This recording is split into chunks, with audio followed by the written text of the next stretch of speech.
We don't serve your kind here." Madison Clark's words sliced through the pristine air of Midwest Trust Bank as the black man in a simple polo shirt approached her desk with a check. The branch manager didn't even look at the amount, $10 million, before her blue eyes had already decided everything she needed to know about him. The man felt his jaw tighten, the familiar burn spreading through his chest, but his hands remained steady. "This is a certified check from a legitimate business transaction," he stated calmly, his voice controlled despite the rage building. "I'd like to deposit it into a business account." Madison laughed sharply, holding the check up like evidence. "Right. And I suppose you earned this?" She turned to security. "Stay close. We have procedures for fraud attempts." Her voice carried deliberately across the marble lobby. 10 white customers turned to stare. A woman clutched her purse, whispering, "Probably stolen." Another pulled out his phone to record. "They always try something," someone muttered. The man stood perfectly still, surrounded by suspicion, his finger pressing record on his phone. 47 minutes. That's all he would need. Derrick Hayes stood in line like any other customer, observing the choreographed dance of privilege that played out before him. Madison Clark, the branch manager with her perfectly coiffed blonde hair and navy blue power suit, was all smiles and warmth as she personally attended to the white businessman ahead of him. Her laughter tinkled like champagne glasses at a country club gala. Her manicured hands gestured expressively as she assured him that his wire transfer to Switzerland would be handled with the utmost discretion. "Of course, Mr. Patterson. We value your 20 years of loyalty," she purred, walking him to the door herself, her heels clicking a staccato rhythm of respect on the marble floor. When Derrick's turn came, the transformation was surgical in its precision. Madison's smile didn't just fade. It curdled. Her eyes, warm honey moments ago, turned to Arctic permafrost as they traveled from his face to his feet, pausing with particular disdain at the Jordan sneakers. The temperature in the room seemed to drop 10 degrees. She didn't return to her desk but remained standing behind the bulletproof glass, a general surveying an enemy combatant who'd wandered into her territory. "What kind of transaction?" The words came out clipped, each syllable a small act of violence. Not, "How may I help you?" Not, "Good morning, sir." Just 4 words that carried the weight of 400 years of American history. Derrick reached into his laptop bag with deliberate slowness, aware that 2 security guards had already shifted their positions, their hands moving closer to their tasers. He produced the check. $10 million drawn on a certified account from the Microsoft acquisition, and slid it through the window. Madison picked up the check between her thumb and forefinger as if it might be contaminated. She held it up to the light, tilted it at various angles, ran her finger across the signature line. The performance was intentional, theatrical, designed for the audience of 10 white customers now watching with barely concealed interest. "Where did you get this?" she asked, loud enough for everyone to hear. The question hung in the air like an accusation. A white woman in pearls actually gasped, clutching her purse tighter. "It's from the sale of my company," Derrick replied, his voice steady as bedrock. 20 years of boardroom negotiations had taught him that the first person to show emotion loses. "I'd like to deposit it into a business account." Madison's laugh was sharp enough to cut glass. "Your company? You want me to believe you have a company worth $10 million? She made a show of studying him again. The polo shirt from Target, the jeans from Costco, the shoes that marked him, in her mind, as exactly what she'd already decided he was.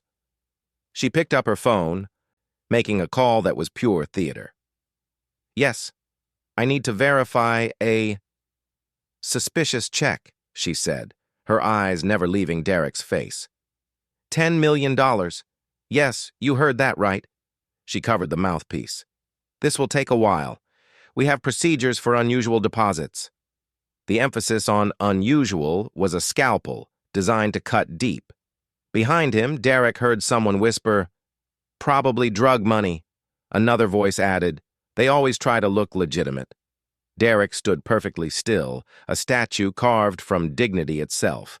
Inside, his mind was calculating, every word being recorded, every witness identified, every second adding weight to what would come next. Madison hung up the phone with exaggerated concern. There seemed to be questions about this check. You'll need to provide extensive documentation. The two tellers at adjacent windows had stopped serving their customers, drawn to the unfolding drama like moths to flame. Madison Clark deployed her requirements like weapons. Each document demand another cut in her death by 1,000 papers. I'll need your driver's license, passport, business license, 6 months of bank statements, articles of incorporation, tax returns for the last 3 years, and a letter from your supposed buyer confirming this transaction. She pronounced supposed with particular venom, her lips curling around the word like it tasted bitter.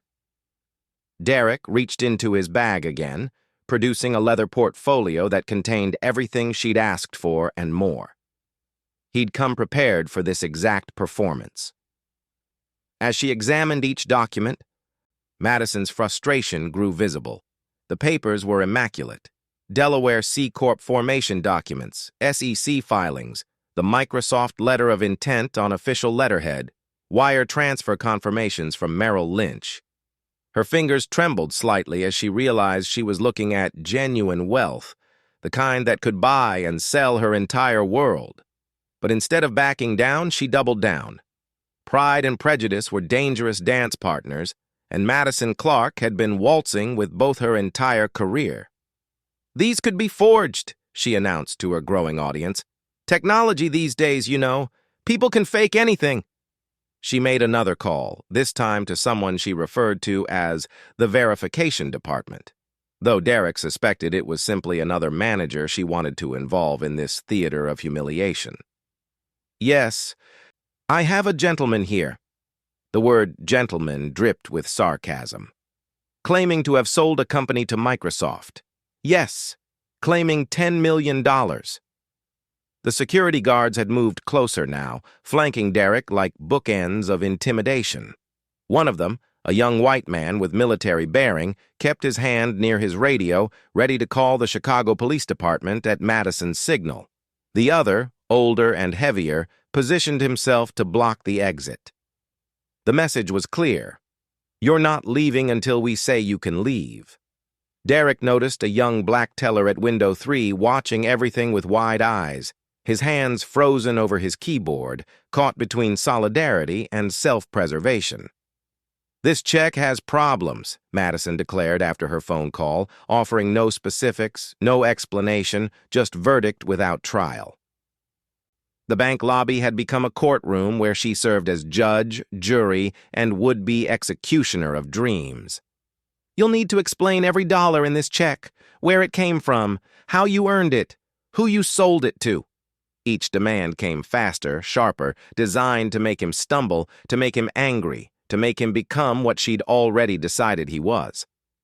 A white woman in her 60s, wearing a St. John suit that cost more than most people's monthly salary, actually moved away from Derrick, as if poverty might be contagious. Cheryl, you might want to wait in the VIP lounge, Madison called out to her. This might take a while, and I don't want you to be uncomfortable. The word uncomfortable was loaded with meaning.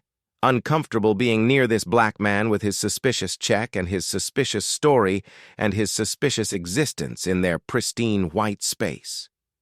Derrick finally spoke, his voice carrying the controlled power of a man who'd pitched to venture capitalists, who'd tried to steal his company, who'd negotiated with Microsoft lawyers, who'd tried to lowball his life's work. Ma'am, I've provided every document you've requested. The check is certified. The funds are verified. What exactly is the problem? Madison's smile was a weapon forged from centuries of systemic racism. The problem, Mr. Hayes, is that we have the right to refuse any transaction we deem suspicious. And this? She waved the check like a flag of war. This is textbook suspicious. Behind them, more customers had entered the bank, creating a backup at the other windows. but nobody complained. They were all watching the show, some with sympathy, most with the kind of curiosity usually reserved for car accidents.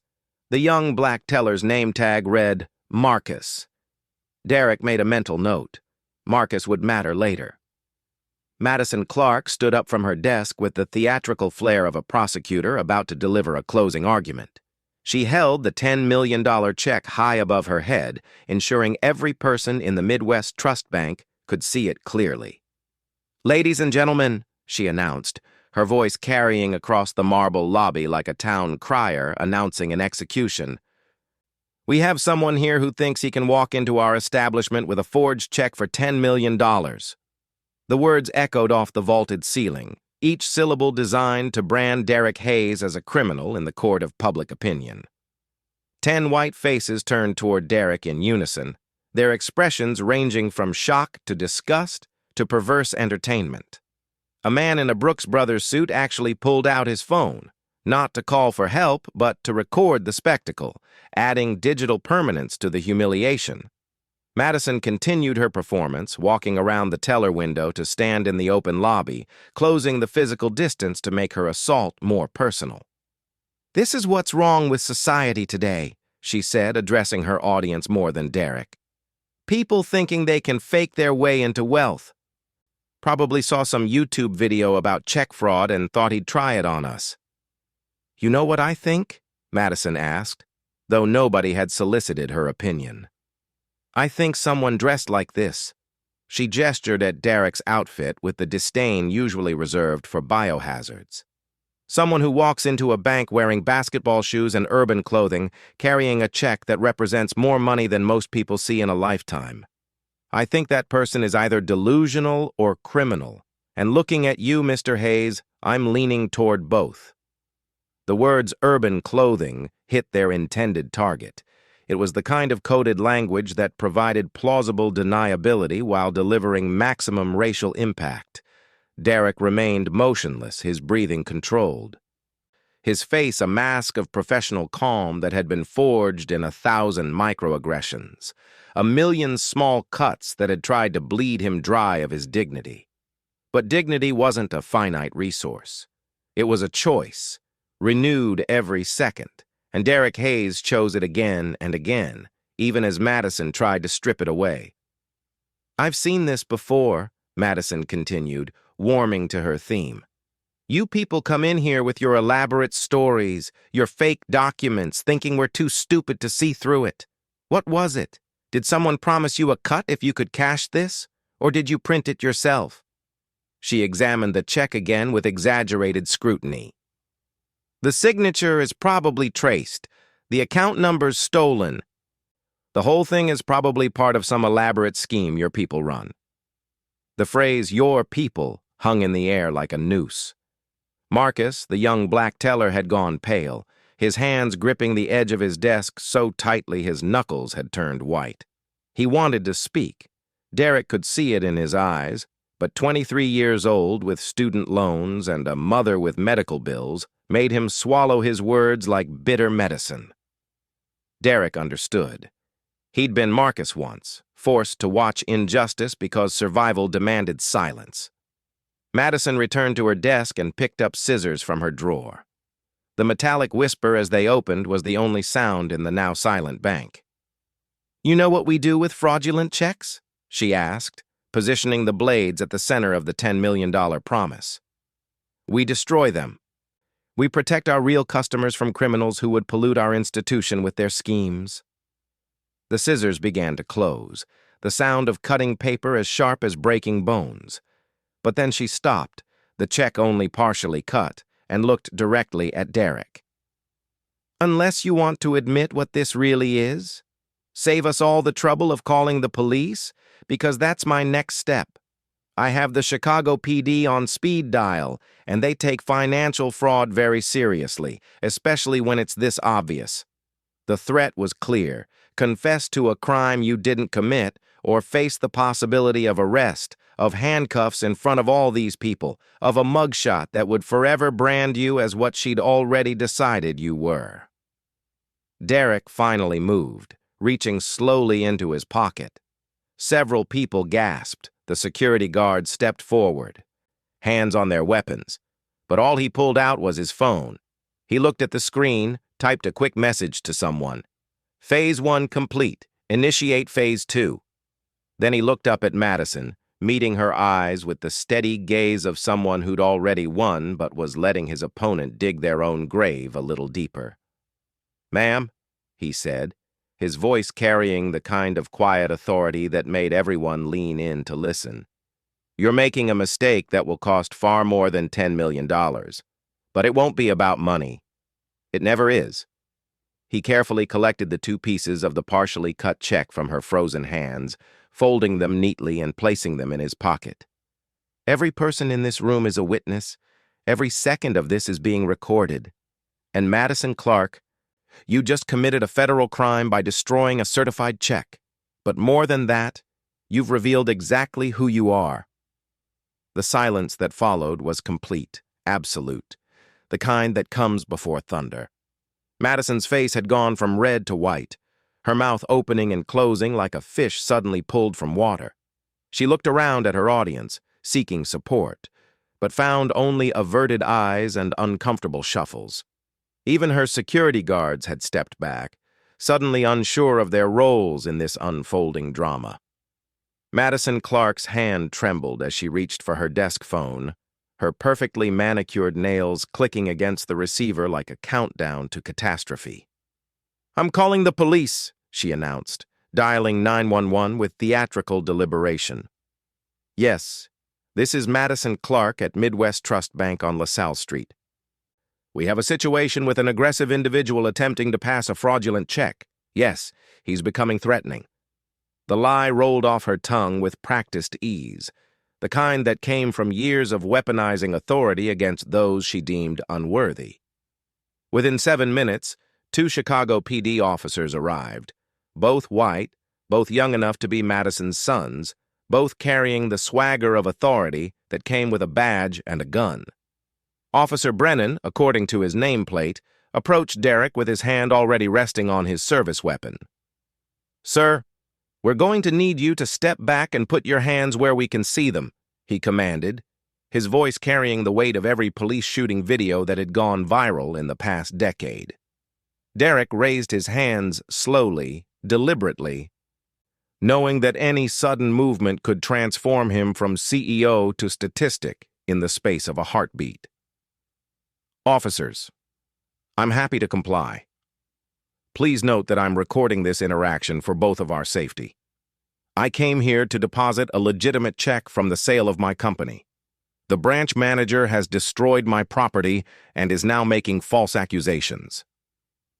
His voice remained steady, professional, the tone of someone who'd testified before Congress about tech regulations, who'd addressed rooms full of hostile investors. "That's not what happened," Madison interjected, her voice climbing toward hysteria. "He came in here with obvious fraudulent documents. He's been aggressive, refusing to leave, making threats about lawsuits and consequences." She turned to the growing crowd of customers. "You all saw it. Tell them what you saw." But the witnesses remained silent, their eyes darting between Derrick's raised hands and the officers' ready weapons, understanding that they were watching something larger than a simple banking dispute. Officer Brennan's partner, Officer Walsh, the irony of the name wasn't lost on Derrick, pulled out his notepad. "Ma'am, did he physically threaten you?" Madison hesitated, understanding the legal weight of the question. He said I was making a mistake, that there would be consequences. That sounded like a threat to me." The parsing of words was surgical, designed to criminalize without technically lying, to transform a promise of legal action into a physical threat. "Officers," Derrick said, maintaining his calm despite the sweat now beading on his forehead, "I have 47 minutes of audio recording that will clarify exactly what was said and done here. I'm happy to share it with you and your supervisors. I'm also happy to wait while you verify my identity and the legitimacy of my check with Microsoft's legal department. Their number is in my phone." Madison, seeing the officers hesitate, turned to rally her troops. "Marcus," she called to the young black teller, "you saw everything. Tell the officers about his suspicious behavior." Marcus looked like he might vomit, caught between the woman who controlled his paycheck and the man who looked like his uncle, his brother, his future self if he ever escaped the teller window. I saw a customer trying to make a deposit," he said quietly, his voice barely audible. Madison's eyes flashed with betrayal and promise of retribution. She quickly pivoted, calling over 5 other employees, all white, all dependent on her for their performance reviews and yearly bonuses. "Jennifer, tell them about the forged documents. David, you saw him refuse to provide proper identification. Sarah, you heard the threats." Each employee approached with varying degrees of reluctance, forming a semicircle of forced testimony. Jennifer, a middle-aged woman with kind eyes, mumbled something about unusual documentation. David, barely out of college, stammered about procedures not being followed. Sarah remained silent until Madison's glare forced out a whispered, "It was all very unusual." "See?" Madison announced triumphantly.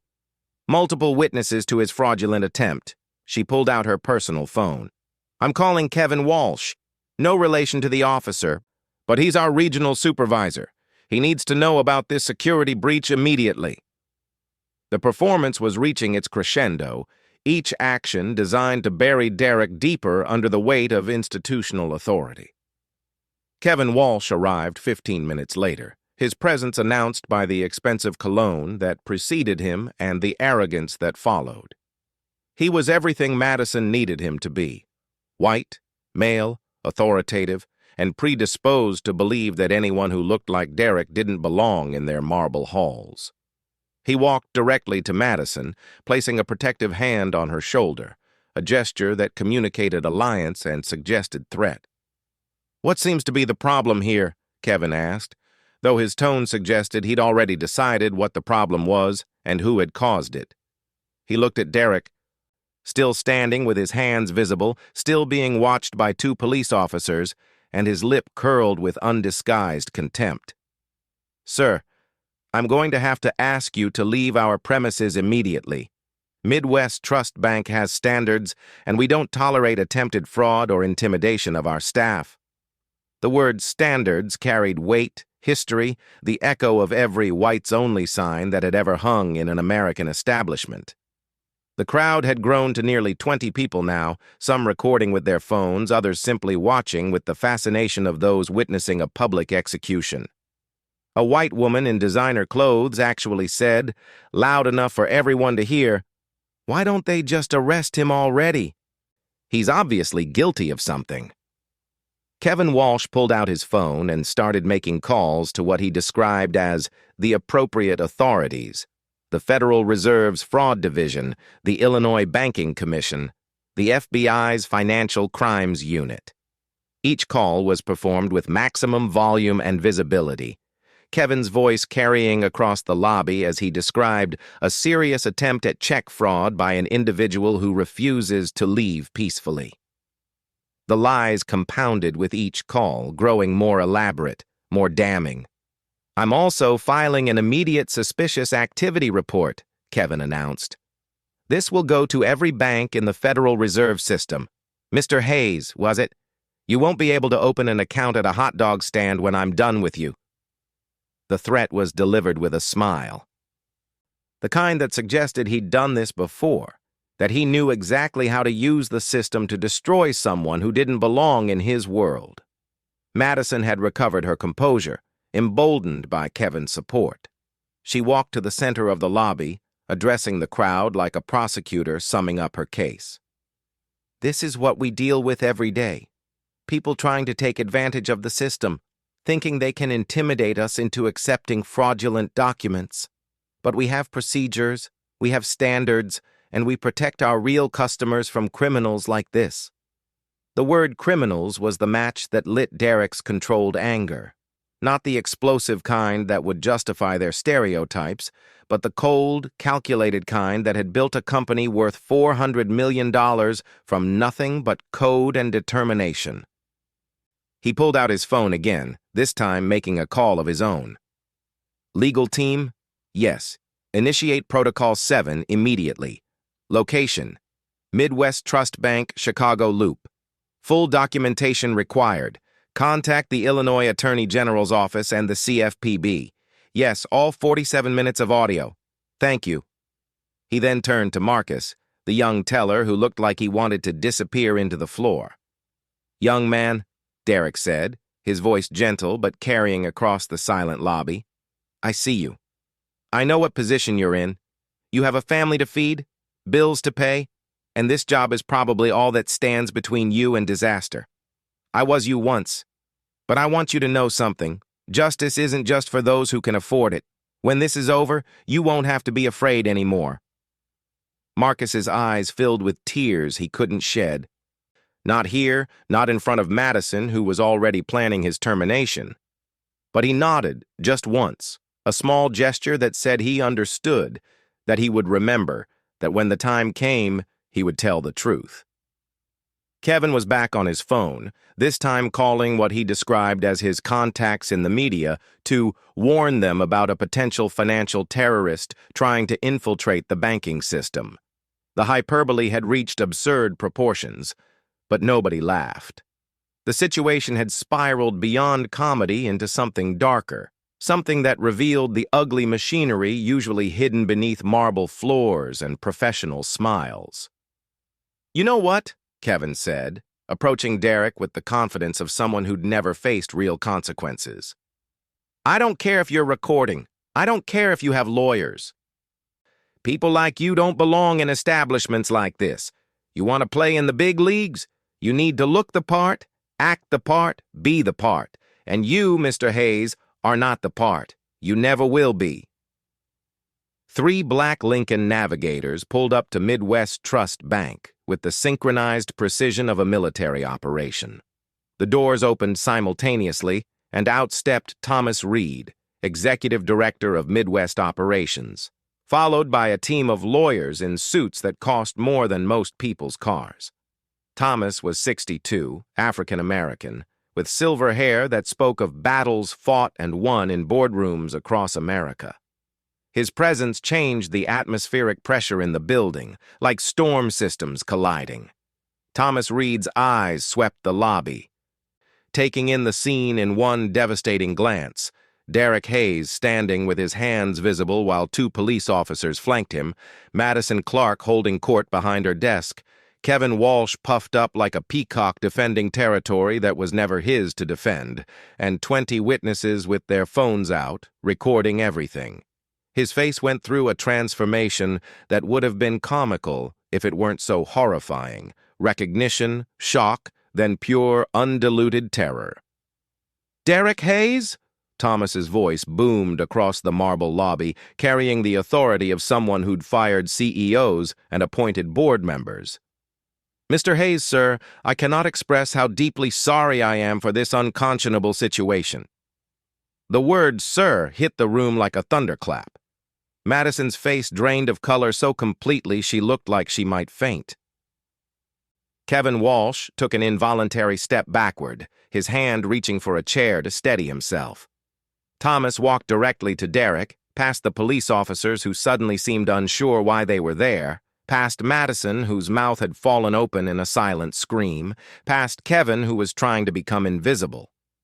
"Mr. Hayes, please let me handle this immediately."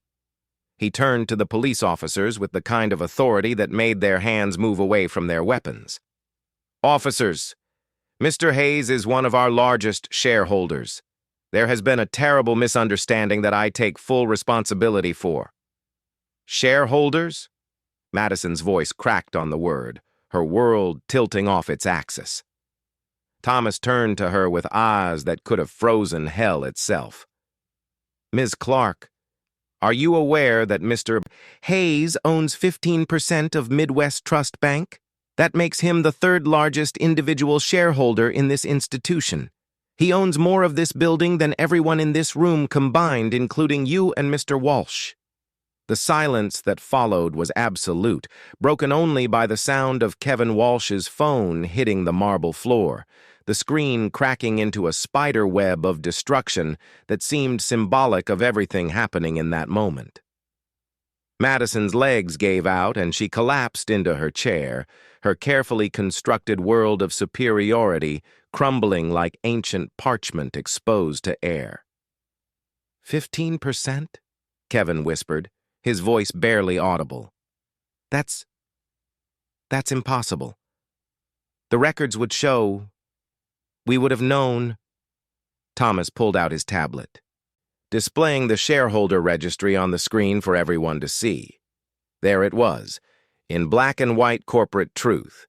Hayes Technologies Investment Trust, 15% ownership, acquired through a series of strategic purchases over the past 18 months, all perfectly legal, all perfectly hidden until this moment.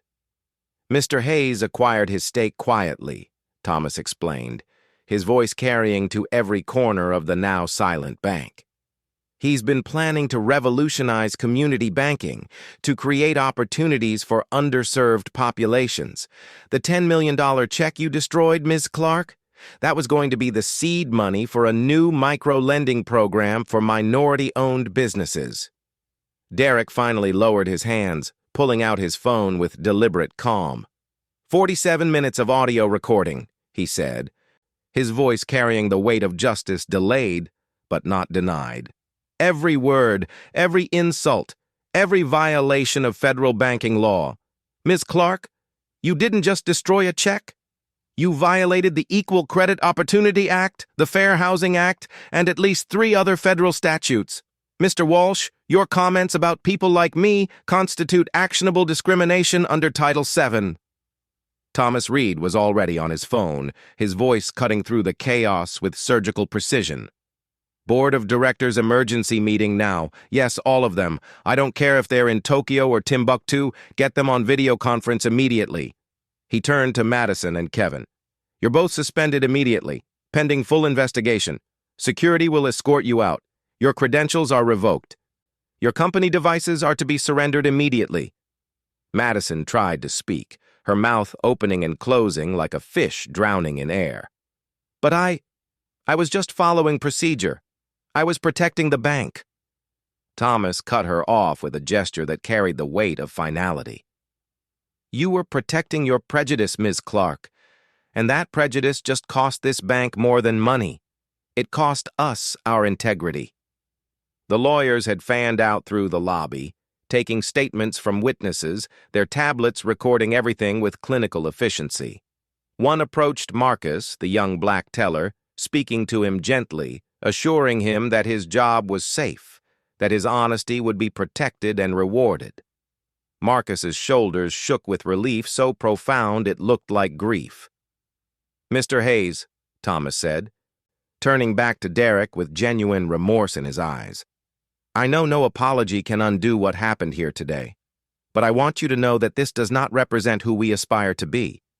If you'll allow me, I'd like to personally oversee the complete restructuring of our customer service protocols, our hiring practices, and our discrimination prevention training. Derrick stood perfectly still for a moment, then shook his head slowly. Mr. Reed, I appreciate your words, but words are what got us here. Policies that sound good on paper but mean nothing in practice. Training videos that everyone sleeps through. Diversity initiatives that are more about optics than change. He looked around the room, meeting the eyes of every witness. Real change requires real consequences. Madison Clark's termination was immediate and public. Thomas Reed didn't allow her the dignity of a private office conversation or a quiet resignation letter. Right there, in front of the 20 witnesses she'd tried to rally against Derrick Hayes, security officers removed her bank keys, her company iPad, and her access badge. The Illinois Department of Financial and Professional Regulation was notified within the hour, initiating proceedings to revoke her banking license permanently. She would never work in finance again. Kevin Walsh didn't wait to be fired. He submitted his resignation via email while still standing in the lobby, his hands shaking so badly he could barely type. But resignation wouldn't protect him from what was coming. The Equal Employment Opportunity Commission opened an investigation into his discriminatory practices within 3 days. The investigation would eventually reveal that Kevin had systematically rejected loan applications from minority-owned businesses at a rate of 78%, while approving 92% of applications from white-owned businesses with similar or worse credit profiles. The federal investigation that followed was swift and devastating. FBI agents arrived at Madison's home at 6 a.m. the following Tuesday, serving a warrant for financial discrimination and violation of federal banking laws. Her personal computers revealed a pattern going back 3 years. 89% of Black and Latino customers who sought services during her tenure as branch manager were either denied or subjected to additional scrutiny not required of white customers. She had created an internal spreadsheet, thinking herself clever, marking certain applications with coded symbols that essentially meant suspicious based on appearance. The trial was brief. Madison Clark was convicted on 4 counts of systematic financial discrimination and 1 count of destroying financial instruments in violation of federal law. The judge, an elderly Black woman who'd lived through Jim Crow, sentenced Madison to 5 years in federal prison, the maximum allowed. "Ms. Clark," the judge said during sentencing, "you wielded your position like a weapon against those you deemed unworthy based solely on the color of their skin. You betrayed the public trust in the most fundamental way possible." Midwest Trust Bank faced a $50 million fine from the Consumer Financial Protection Bureau, the largest penalty for discrimination in Illinois banking history. But the financial cost was nothing compared to the reputational destruction. The video of Madison destroying Derrick's check went viral within 48 hours, generating 10 million views across social media platforms. The hashtag #DourBankingWhileBlack trended globally for 2 weeks. Midwest Trust stock prices dropped 32% in 5 trading days. Under Derrick's influence as a major shareholder, the entire executive structure was reformed. 7 of 9 board members resigned or were forced out. The new board, assembled under Derrick's guidance, included 4 people of color and 3 women, making it the most diverse leadership team in the bank's 112-year history. Every one of Midwest Trust's 47 branches nationwide was required to undergo intensive anti-discrimination training. Not the perfunctory 2-hour video sessions of the past, but week-long immersive programs led by civil rights attorneys and social justice educators. Marcus, the young Black teller who'd been caught in the middle, was promoted to assistant branch manager with a full scholarship to complete his MBA courtesy of the newly established Hayes Foundation for Economic Justice. On his first day in the new position, Derrick visited him personally. "You stood at a crossroads that day," Derrick told him. "You chose truth over comfort, integrity over security. That's the kind of leadership this industry needs." 2 weeks after the incident that transformed American banking, Derrick Hayes stood at the podium of the newly inaugurated Hayes Foundation for Economic Justice. The building, a renovated warehouse in Chicago's South Side, would serve as the headquarters for a revolutionary micro-lending program designed to fund minority-owned businesses that traditional banks had systematically ignored. The audience included entrepreneurs, community leaders, and significantly, Marcus, wearing his new assistant manager badge with pride that glowed like morning sun. "That $10 million check Madison Clark tore up wasn't just paper and ink," Derrick said, his voice carrying the quiet power of truth spoken plainly. "It represented every dream deferred, every opportunity denied, every entrepreneur who was judged by their appearance rather than their ambition. She thought she was tearing up my check. In reality, she was tearing down a system that had stood for too long." The foundation's mission was simple but revolutionary. Provide capital to businesses that had been redlined out of existence, offer financial literacy programs in communities that banks had abandoned, and create a new generation of economic leaders who understood that wealth wasn't about keeping others out, but lifting others up. The $10 million that almost never made it into the banking system would now multiply into hundreds of millions in community investment. Madison Clark asked me where I got that check, Derrick continued, a slight smile playing at the corners of his mouth. The answer she couldn't comprehend was that I earned it the same way everyone earns success, through talent, determination, and the revolutionary idea that technology should serve everyone, not just the privileged few. But she couldn't see past my skin color to recognize ambition. She couldn't see past my Jordans to see the journey. Derrick looked directly at Marcus, then at the other young faces in the audience, particularly those who'd been told they didn't belong in certain spaces. Every single one of you will face your Madison Clark, someone who thinks they can determine your worth by your appearance, your accent, your zip code. When that moment comes, remember this. Dignity isn't granted by others. It's claimed by yourself. Document everything. Stand your ground. And never, ever let them make you small. The foundation would go on to fund 300 businesses in its first year, creating over 5,000 jobs in communities that traditional banks had written off as unbankable. But more than the money, more than the jobs, it created something invaluable.